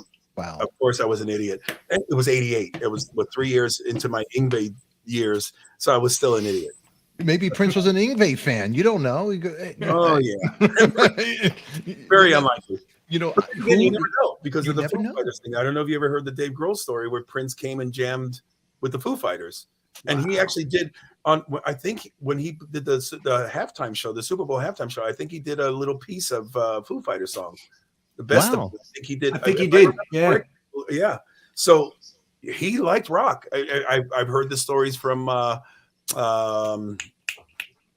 it Ray Luzier or was it Casey Grillo? I think it was Casey Grillo. One of these two was telling a story about how Prince summons them to Paisley Park and he was going to do some stuff with them. And wow. He died like weeks later after he wanted to do like a more of a rock album and he wanted a rock drummer. And I think it was Casey Grillo. I'm pretty sure it was Casey, not Ray. And yeah, he of course he thought, oh, this is a joke. The guy's calling me up and put Prince on the phone. Like, who's messing with me? And it was real. They flew him out. They got to jam with him, and this is gonna be awesome. And then he died. Wow. That's, you know, got to see Prince. It was like $20. He was playing the Forum in LA. I went with Eric Singer and Tommy Clefettis, and it was one of the best shows. Yeah. And I think he had one night Mary J. Blige played. He had Sheila E. played, and I think that's who played. I saw Sheila E. and she rocked. The whole thing rocked. It was great. You know, before we start the games, and I got to ask you guys, really what's important right now and what the people want to know, Jeff, what's your top 5 right now must-have albums? Jeff Scott Soto, what would you say that these records are that are important? Where's the one Epstein photo you put up earlier? Well, you know what? Right there. The people want to know, what are your top 5? That's right, Jeff Scott Soto. You know that photo you're looking at right now? If you took Steph and I and you morphed us together, that's what you get. You get the Puerto Rican Jew. You get one Epstein. I got a note. We got to know. From Epstein's mother. For me, top 5, and it's tough because you know people want to put they want you to stay in a category, stay in a genre. Mm-hmm. I can't do that. I have to mix it up. So if I have to go top 5, it's impossible. But I'm going to throw in Queen at Night at the Opera, Van Halen, Fair Warning. I got to throw in Prince, Sign of the Times. Jellyfish, second album, Spilt Milk. And let's really just throw you for a loop here. I'm going to go with Terrence Trent D'Arby's first album. Oh, wow. Headline according to Terrence Trent D'Arby. There's so many other. I mean, I love Extreme. I love Iron Maiden. I could go to so many different bands and stuff. But if I were stuck on a desert island, I'd have to have the diversity, and I'd have to have those 5 records. That was a great record. You don't hear about him anymore, and it was such a great album. Yeah, that was a great album. And Lenny Kravitz's "Let Love Rule." What a great debut! Yeah. Another great one. You know. Yeah, that's a good one. Joe, how about you, Travis? I never asked you. What would be your top 5? I can't answer that right now. You couldn't do it, huh? You couldn't think. It's too hard. Okay, it's too tough. All righty. All right. All righty. But you know, Derek Sherinian, it'd be one of his solo records. I think it'd be for you, right, Joe Travis? All right. Derek would choose one of his for his. He would choose it. He would. And hey, a little trivia. You know what happened 40 years ago today, you guys? Really quick. This is the anniversary of John Belushi's passing. It was 40 years ago today. John Belushi, a legend. I loved him. I loved him. God, yes. Who was another great singer without any training. He had a lot of heart and soul. And also, I say we start the vinyl game. It's that time. Everybody's going crazy. Joe's getting tired.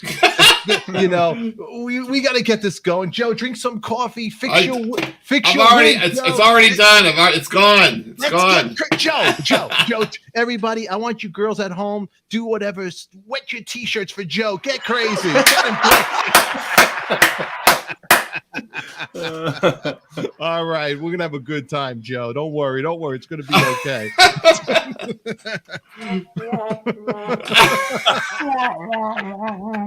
Oh man, if only he was here tonight. Get alrighty, and whoever can guess who this guy is tonight that's not here. Ace Frehley. No, oh, close. You know what sucks? I was going to say Peter Chris.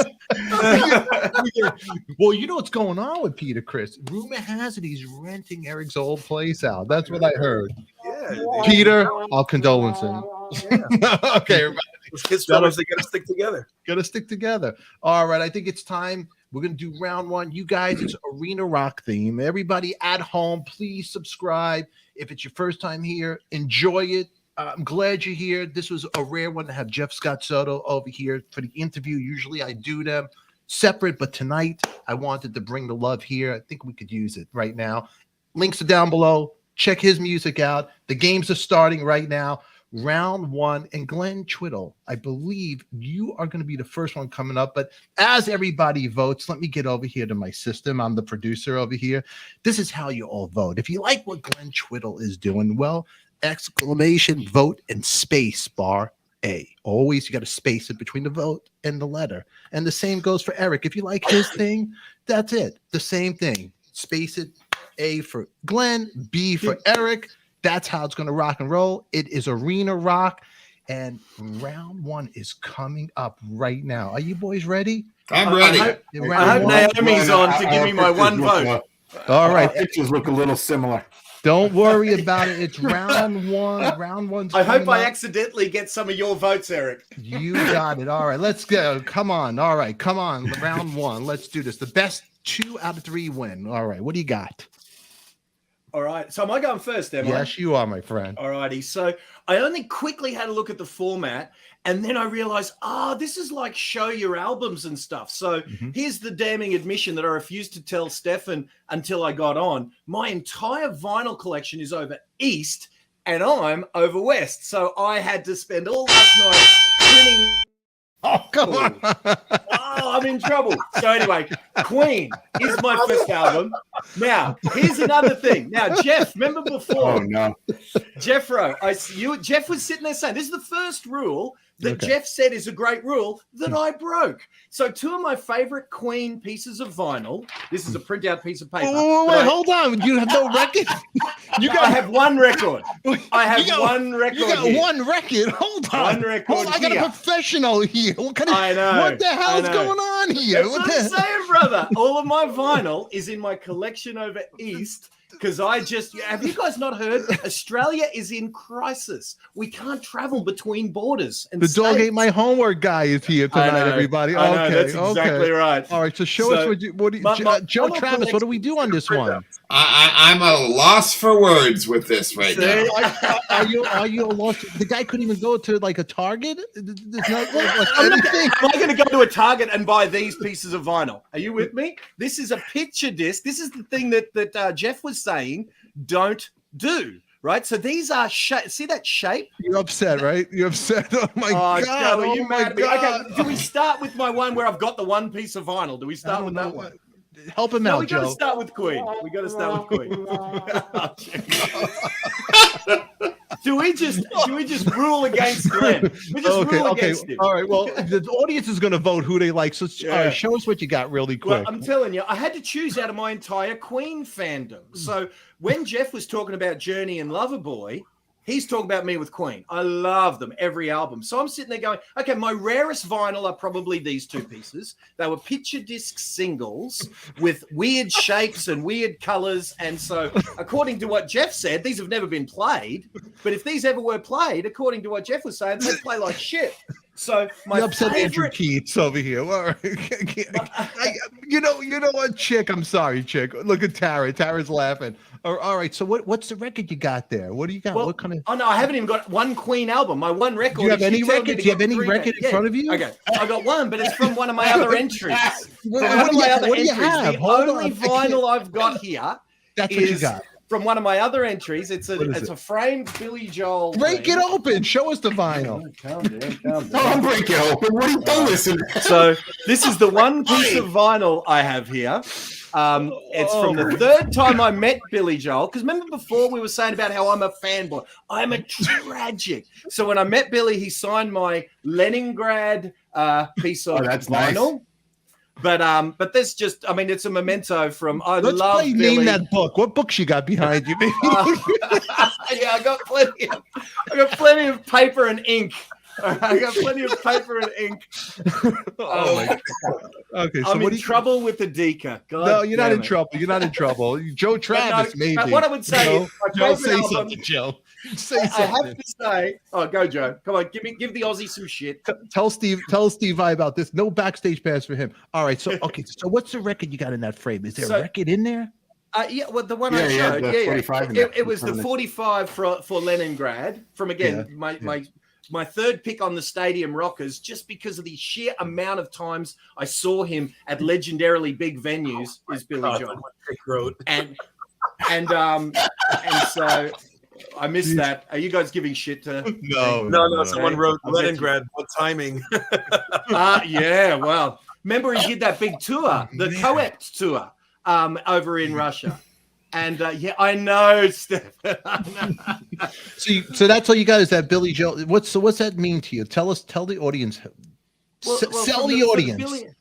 For the Billy side of things, I've been a tragic fanboy from the. I think the first tour he did a greatest hits tour, but then there was the Bridge and then the River of the Stormfront album. But the Stormfront album I adored. Right, I loved it. And when I was sitting up the back for this Stormfront tour, and I was sitting there, I was sitting there looking at this guy in the front row, going, I wish I could be there in the front row. So every tour that Billy Joel does, he doesn't have a prompter. You know how Jeff was talking before about a prompter, that he didn't want his prompter when he did his gigs. Screw that, I know it. Well, what Billy Joel does is he picks someone in the front row who knows every word to every song and all of that stuff, right? And so that one, you're supposed to go three. Are we going to go 3 rounds with this stuff? Come on, tell me the truth. I think Jeff got vinyl. Jeff, are we going 3 vinyl? This is have you ever watched the show before? No. I had a quick look at the first one. They said, "Yeah, talk about your albums." My wife Joe, said, you're turning purple. You're looking like the chicken Willy Wonka. "Oh my Yeah, God, I know. I know. I think my blood pressure is going up over here. Look, you made Joe Travis red. Oh my God. Oh my. You know what? I think you know what? Unfortunately, we're gonna have to disqualify him. He can't do this show, and I think Jeff Scott Without Soto. vinyl, not fair enough. I think Jeff Scott Soto is going to have to show his vinyl and play Eric Bacharach. Do the people want to see that? Joe, have you got a copy of the works there? Because I've got like 4 versions of the works. Right? 4 versions of it, just none here. Oh my God! Oh my I got my God! copies of all my Queen stuff downstairs. If you want to give me 5 minutes, You know what? Go grab You know the what, works Jeff? and a kind of magic. You know what? I think this is what happens. This is, you know what? hey Steph, can you explain to me what this game is about? I'm still waiting to. Don't worry, he game doesn't even started know. My friend Glenn Twiddle doesn't know. Everybody's my friend. They don't know what's going on. It's 3 albums you pick. Pick some. It's arena Okay, rock. my album is Queen the Works. I can talk This about guy's it. still I just showing me. don't have it. Show me Casper the Friendly Ghost, the coloring crayon book next. What else is he going to? You have all these. You have a whole library back there. You're going to tell me in those books there's None nothing. of those are albums. I don't think. And you read all those books? Enough of them. Oh Enough my of them. God! If I didn't read them, I'd buy the bar. I hate reading, so I'd buy them on Audible and I'd just listen to them. Oh my God. Poor, Got a look what you bottle did, of Black Label on the shelf there too. Glenn Say again? Twiddle. Looks like a bottle. Oh, of the Black booze. Label. Yeah, the booze. Yeah, okay, that's what I thought. From a distance, it looked like a bottle of Black You Label. can't. I This think is. that, it's Johnny Walker Blue. You know what's so good about this show? You really are making it fun. You know what's good? You got people so crazy that look at the top of Joe Travis's head. The guy has got to see a doctor. It's bright red, like he was at Rockaway Beach. He's got like some kind of red. You're like putting the guy in a coma. Really, you take some red yeast rice pills, fish oil, Joe Travis, aspirin, baby aspirin. Go, Jeff Scott. Go get the records. I can't even talk. I'm like, I don't even know what to say. JSS. My Night at the Opera is literally in the other room, but he didn't choose that one, so I can't put that one up on the screen. And that the early Queen stuff, I had to get retro become Would a you fan of. stop for a second? Put it back over here. Would you stop? Listen, go get the records. Don't tell us what you get. Arena Rock. Get 3 albums that you think is going to kick this guy's ass. Wait, hold on. We'll bring the character back. It's unbelievable what I got going on here. Go, Jeff. Go save the show. I say, Eric, you go. I actually got to bail. I do have to run. I wanted to stay for the duration, but it looks like you got to go. Okay, all right. You got to go. All right. Well, thank you, Jeff. Thank you, brother. Right. Well, there's no game tonight then, I guess. That's good to see you, Jeff. It's been a long time, man. I'm glad everything's going well for you, man. What I had coming up. Absolutely. Can't wait to hang out with all you numbnucks, especially had live down killers, under there. Eric had live killers. Hold on a second. Hold on. We'll play the records. There it is. There it is. That would have kicked the shit out of the works. That's for sure. Show us the records. It is a vinyl show tonight. Show us what you got. Show before Jeff goes. I love the custom labels on that Live Killers. It shows each band member on every side. It doesn't beat that carbon copy over there. Japanese insert. I don't know if you can see that. Oh, look at that. Nice.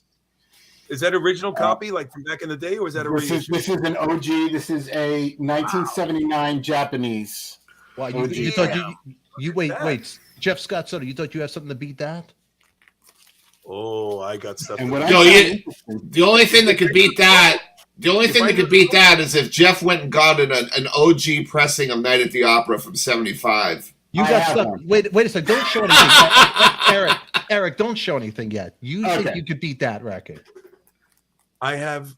It's put away and it's really stored and restored. It's so protected. It's like Fort Knox where this album is at. I have I don't know if you guys remember when they were releasing it. They were really expensive for the time. They would put a gold, remastered gold. It was from the original master collection. It was because when they make records, they take it from a master tape and they run it from there.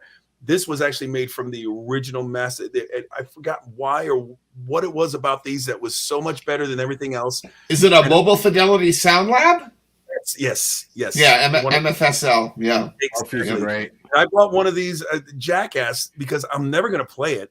It's so expensive and it's so regal and royal. You're never going to play it. So you're basically just going to look at it. So I've dumped all this money on it. It's still unopened. I can't even bring it out because it's put away where I can't even. I'd have to dig through some stuff and open up a latch and call for the pass key and all that. It's that crazy, but this thing it's gold to me. It's like having one of the original versions. Wow. Of that, right? It wasn't from the original pressing because these albums didn't come out. They started doing this to big selling records later. Then Pink Floyd got one. Like the really big albums got to be released with these remastered from the actual masters version. They call them the Gold Collection or something like that. I wish I was able to pull that out because that would have just floored it. It would just, I'd show it to you and then we just have to shut this whole thing down. You know what? Here's what I think we're going to do. I'm going to have to bring Jeff Scott Soto. If he'll come on next month, we'll have to do another vinyl game and have Jeff play Eric. I think that's it. I mean, but Eric, I'm very, very impressed that you have a Japanese version of the original release of Live Killers. What else you got? Very nice Japanese Night at the Opera. Yeah, Beautiful. You just shut me up. Dude, that's serious right there. Nice. That is serious. What else you got there? You want to see? You're making friends now. Look at the wax. Look at this. Look, you got friends. Look. Oh my God! Look at that. It's like a needle never touched it. Man. Oh my God! The Prophet song is one of my favorites of all time. The Prophet song is just ridiculous. Yeah. Look, Glenn Twiddle. Look. I don't want to make this about me. I'm doing a gig at the the annual Prague Power Festival in Atlanta in June, and I'm doing a special Queen set. And they said, please give us something a little different. So we were supposed to do this a couple of years ago when it was going to be one of the proper anniversaries of the Night at the Opera. I wanted to play the entire Night at the Opera from soup to nuts. Wow. how am I going to pull off the prophet song? I would have had to done what Queen does with the opera section with the la la la la la la la. There's no way we could pull that off. But to play the actual song live, I was so looking forward to it. Now it doesn't really make sense because we had to postpone it a couple of years. It's kind of like a 37th or a 42nd anniversary, whatever it is. So it doesn't really make sense to do a whole record, but I'm definitely going to do the prophet song still, just because you brought that up, Eric. That's the greatest. Eric, look at that, Eric. How happy do you feel? Yeah. How happy? And look So at in June, look on the YouTubes, and you're going to see a version of my band doing the prophet song live. You said that so Brooklyn too, even though you left when you were 8. You're like, so look at the YouTubes. You know, look at the YouTubes. Yeah, hang out with pretty cool. and he's. You know, I said I was born in Brooklyn. I moved to LA when I was 8, but when I hang out with people with that accent, it comes out. It comes back. Yeah, I'm not trying. I hang out with Al Petrelli, and the next thing you know, it's like a scene from The Godfather or something. It comes out. What was the other record you're going to show, Eric? What else were you going to show? You ready? This one I picked out just for you, Steph. I love it too, but I thought you'd get a kick out of this. With the Crazy Eddie sticker. Oh, wow. You got the hype sticker. This is from Crazy Eddie, dude, on Kings Highway. 1986. Again. So that record. Steph, you're right, Steph. You got some kooks here. You got some real I told you. vinyl nerd kooks. This is it. Look. I love it. Look at that. It's unbelievable. Wow. The crazy. So is that your original copy when you were in? No. I did the same thing everybody else did, right? You know, and as of 88, they started, especially in Japan, in 88, everything started to press to CD, and they stopped pressing vinyl. So I try to get everything that I get is Japanese, except this one. I was able to find it with the Crazy Eddie stick, and I'm like, oh fuck, I gotta have that. You gotta have it. It's which there's a movie coming out about the Crazy Eddie story, which is it's crazy. It's all like a whole crazy. Let me ask Jeff. Giving it all away. Jeff, let me ask you a question. You would have floored me, Eric, if you pulled out the Fahrenheit record on vinyl. I have that. I have that with the roulette wheel. I think that's the only Bon Jovi record I have. It's the second one because I love that record. I thought that record was better than Slippery and all the other ones, just because it was because they really blew out. You know, before they became the monster super band Bon Jovi, but they were still amazing. That record really. I love the first and second record. Only Lonely was a hit. Only Lonely, yeah. The Silent Night. Silent Night, great song. Silent Night. But this is what it's amazing because this record broke him into that arena rock, right? This was the third record that, 12 times platinum. It took him over the top. Every song's a big anthem on there. There's like 3 or 4 big anthems on here. It's just. I remember when that album came out, they were opening for Gatesville. Within 2 or 3 weeks after the record came out, they were. I think either 38 Special were opening for them, or they were just they blew up so big that they had to have their own show, their own headlining show. Yeah. Now, you want to hear something? I saw Bon Jovi open up for Rat at the Meadowlands. Yeah. Wow. I went to the Meadowlands to see Bon Jovi. Skid Row opened up for them. It was Skid and then Sam Kinison. That's pretty Jesus. Now, so everybody doesn't know who's watching this because Jack Ponte, who was on the show, who big man at Jack Ponte, and well, Jack's a little mad at me because I don't return his phone calls. But anyway, but Jack, he's always mad. Jack, you know Jack Ponte too, right? Yeah. So we worked together on a movie thing many years ago. Many years. Jack was telling me that was the record that Bon Jovi was sweating. He didn't. If that didn't happen, it was done. Because back then, there were 3 records they got. Yeah, 3 records. You have to put them at the third. And he was nervous. If that, and it just took off. I mean, and the rest is history. Desmond Child. Without Desmond Child, it wouldn't have happened. Desmond Child. Those are big songs, Great songs. Well, you know what? Anything Desmond touches, again, magic. It's just like Glenn Hughes. There are certain people in the industry, and Jeff, again, I'm just going to throw you out there. Now look at this. So right now, if you put your votes in, vote Jeff Scott Soto. There you go. Eric, let me ask you, to impress Jeff Scott Soto, you got your moment right now back, right? I mean, Glenn Twiddle, you really impressed him. You removed Glenn, and you removed Glenn's vote thing, and how'd you do that on the fly? Look how good he is. I got you know what? I got production. I'm like a This kid is what he show. does. We got flames. Dude, I'm gonna have Paul Stanley right in your living room. Don't Steph, you see, worry. I thought it was caulking wax. I didn't know it was. Wait, hold on. I'm Show gonna see if we your can put wax Jeff and Scott talk in there. about Let's see it. if we can get Jeff in there. There we go. Hold on. Let's see. Let's get him in. Watch it. I'm trying to move you guys around over here. I'm trying to get him. Watch this. Let's see. Fair call. Well, it's almost love there. that. I can't do it. But you know what? Really quick, Eric, let me ask you a question. Yeah. Jeff Scott Soto, what is your first record that mattered to you? I want to know if this guy owns it right now. You'll really impress him. One of your first records that would just matter to you. He's got to have it. It's not going to be the first record I bought because that was ABC from the Jackson 5. So it's not going to be that one. Oh, you want me to whip this out? Oh! That's what you're whipping out. I'll whip this out. I got that too. Steph was talking about the first album that really meant something to me, and that was 6 Pieces of 8. Oh, wow. There you go. There you What go. press Nice. does he Trying have? to get it. Now, if you Well, want Eric, while he's lunatics, there, Eric, can if you you see? want- Oh, do sorry. you have a carbon just copy of that? Wait, Go Glenn, ahead. you have a, No, go ahead, Eric. While you're there, get something. Get that. Have you got that there? That was the third one I wanted to talk about. Look at that. look, there you go. Oh, yeah. There you Oh, go. my God. That was I remember this record because I was just getting into rock and I really loved the songs on that record. And my brother went across the street to it was called Save On. It was like the version of CBS from back in the day, and they Yeah. sold records. Well, they sold them, but my brother stole it. He stole that record for me. That was my first album, my first rock record. It meant the world to me. And my brother stole it for me, and he got caught. Wow. Oh, look at that A&M. Yeah, this is all old school right there. And that's Amazing. everything's all original there, huh? This is an OG. Oh, yes, it is. There's a picture disc of that album, too, that I wouldn't mind trying to track down on eBay someday. I have the Grand Illusion picture disc. Wow, Yeah, look at man. you. Look at you go. It's, So, it's really sad. I have like 2,000 records. It's sad. I have some, hey, It's up the wall. I'm gonna need one of those like Let have the library Xerox copies of platters. records. hey, yeah, I was going to say, hey, Stefan, I've got some Styx albums I could show you. Let me fire up my Xerox machine. You know, you are harsh, bitch. Right? Harsh but fair. Hey, guys, we got to run. all right, Jeff Scott Soto, everybody, It was a pleasure. Thank you. I gotta thank Jeff for coming on the show. Jeff, thank you very much. Links for his Pleasure. new music is out now in the description, and you got to come back again. We got to do a proper one. Absolutely. Yeah.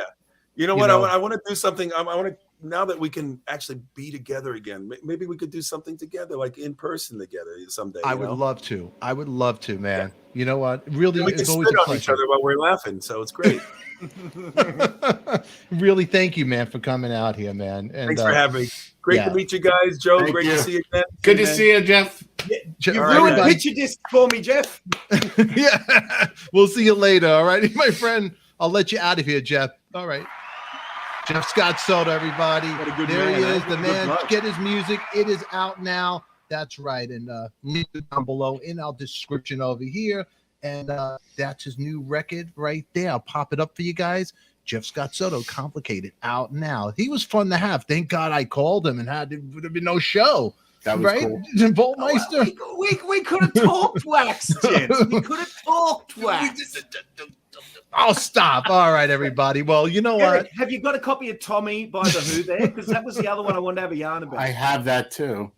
Yeah, well, no surprise. Because when you say Stadium Rock, the Who is it. You know, like like out of everyone, the reason I picked the Works, because I agree with you guys when you said it's not the greatest album. I get it compared to the earlier stuff, but that album was the thing that really spawned the Live Aid set. And when it comes to arena rock, nothing comes close to that 20 minutes of music. So hence You know- the Works I had to sort of have as the You one did very album I was good, Glenn Twiddle. You were great, and you know what? Your photos are great. Can you hold up your selection right before we No, get out of here? Just show I'm everybody your crying selection. now, bitch. That's it. No, I'm sooking. Like Wait. sookie. Oh, wait till the real estate world hears about this one. All right, hold up the pictures. What did you bring to the table? Show your whole My set. 3 albums ended up being like my Queen stuff, my Tommy by the Who. But I tell you, this was my intro to Tommy by the Who. It was this Show it. show that they did. ADIKA, if there wasn't a planet between us, if there wasn't a planet between. Oh my God. Everybody, it is Talking Wax, your ultimate into the game show in the whole world. But tonight, Eric Bacharach, you won, man. Hold on one second, Glenn. Welcome. You won, buddy. You won. And you know what? You won fair and square. You'll be back and you're going to play again. That's it. I mean, come on. Look at that. What can we say? What can Eric, where are you on the East Coast? Yeah, I'm in I was Jersey, gonna say, man, all that great music on your wall. I'm gonna come over and hang out with you and spin some of that shit off your wall. Come on. You know what? It's always a pleasure. You'll be here back next month. We got to thank all the way from down under, Glenn Twiddle. Thank you very much, my friend. Thanks, people gents. love you. Thank you Thanks, very gents. much. And thank you for coming on here. Everybody in the chat, thank you guys for all being out here. And glad we could, share some good stories. You But just remember, wait. The comeback story, bitches. I'm going to be back with my shit and I'm going to say, right, eat this, you lot.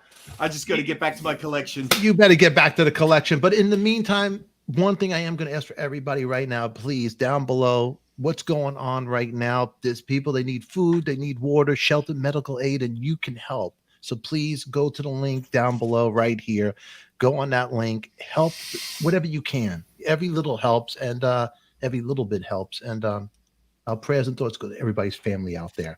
On that note, this is Artists on Record, ADIKA Live. Check out other playlists out. We have a lot of stuff coming up around the corner, but you could see John Sebastian, Mike Reno, interviews with Gene Simmons, whoever it is out there, we got it. Nice. And you know what? We're going to bring them all back up here, So I got to thank Jeff for being over here. Jeff Scott Soto, find his music down below. And there's a link to his video too as well. So please check all that out. All righty. It's already on Blabbermouth. Look at that. No. You know what? I know the man who brought carbon Xerox copies to the show. This is a first. I mean, you know what? Only on this show, the entertainment I bring, you can't even pay for this. This is like, look at Joe. Honestly, I hope I didn't upset you tonight. Look how red you got. Is your health okay? No. Did Glenn Twiddle upset you? I'm going to help Joe. I'm going to do something nice for Joe. I don't know This what it is this is a natural aura. Natural. Oh my I'm going to make God. some war ramifications or repercussions or whatever they call it, where I've got to rectify with Joe. I've got to do some gesture, international gesture. Before we get out of here, it is the past, and it's 40 years of John Belushi. One of my favorite. I'm trying to get Lee Ving on the show from Fear. I just wrote to his people because, Belushi was really into Fear, but the guy had no vocal lessons really. And he got the Blues Brothers, one of my favorite. And what do you have over here to show us, Eric? What do you got? Eric's going to show us. Something, right? Eric's Oh, gonna, man. Eric. Eric. Pressing. He's got something. Eric, do you have the Decline of Western Civilization soundtrack on Slash Records? I need that. No. That is I need the that. one. Denise talk- Kennedy. She, Yeah. nothing for you, Twiddle. At least he's colored printer. Poor guy. Thanks, Denise. Yeah, you want to talk about Fear? You want to talk about the Decline of Western Civilization? That's the one. That's the one, right? That's the one. There it is. Yeah. Let's see what he has here. Oh, Look at that. There it is. Wow. Wow. nice. Wow. Nice. Isn't it crazy? It's 40 years ago we lost John Belushi. 40 years ago. That nuts? Wow. What a talented guy he was. Everybody, you know what? I thank you. Hey, Eric Bacharach, what's going on with your vinyl show that you guys do on Facebook? You want to tell the audience about it? Oh, it's Best Coast Vinyl, and we talk vinyl, we auction vinyl, and you catch it on Facebook. It's Best Coast Vinyl. Best Coast Yeah. Vinyl. I'll put the links down below. I'll put You it got in the description after the show. Check it out. It's a lot of good stuff. And hey, if people are looking to buy any good vinyl, you have a hookup, right, Eric? Oh yeah, Yeah. You have the hookup, the connection that you guys can they buy Yeah. vinyl from you guys? and then I like fishing for the like the odd stuff too, right? So Yeah. me and Chris, we'll go fishing for that odd stuff. Chris is great at finding that obscure stuff. So yeah, So like you could get any vinyl, even if I want like a carbon, like if I just a picture of a vinyl, you could get it from me, right? you want a picture of the vinyl? I can send you a picture. Actually, I think Glenn can get you some really. Hey, nice Eric. pictures of Actually, Eric, can I ask you something about Queen? This is serious from a vinyl perspective that you would maybe know. My son just bought and it looks, I think it's new, right? But it's called News of the World Live. It's vinyl, but it's clearly not original. So do they sometimes grab old concerts from that vintage and then just say News of the World Live or something? Because my 13-year-old son bought it over in Coffs Harbour, and I say, no, there was no News of the World Live. And he showed it to me, and I thought, is that some import or something? You have your unofficials, and that's probably what it is. Oh, yeah. Okay. Right. Yeah. Because the Some cover of them looks aren't too bad, magnificent. but you know, Yeah, it's like, it's gotta be really special for me to pick that up. Right. All So it's right. some bootleg kind of weird thing of a concert from the No, 80s, is the it? proper word is unofficial now. Right. Okay. Unofficial. Not like Unofficial. back in the 80s and 90s. It's unofficial. Well, you know what? now. We'll bring you Eric back. You'll be back here. Everybody, we love you. Subscribe and please let's help those people out. Links will be in our description below. And everybody else, Glenn Twiddle, thank you very much for being here. Jeff Scott Soto, thank you for being here. Links for his music down below. And Joe, the Vaultmeister, Steve Vai's favorite drummer. The man. The man. Thank you. Hey, make sure Steve Vai doesn't see the end of this show. All right. We'll edit this out, okay? Because we got to get him back. Everybody, we love you. Until then, we will see you later. Hold on there, gentlemen. See you One next time, second. gents. Until then, we love you. And remember, who loves you, baby? We do.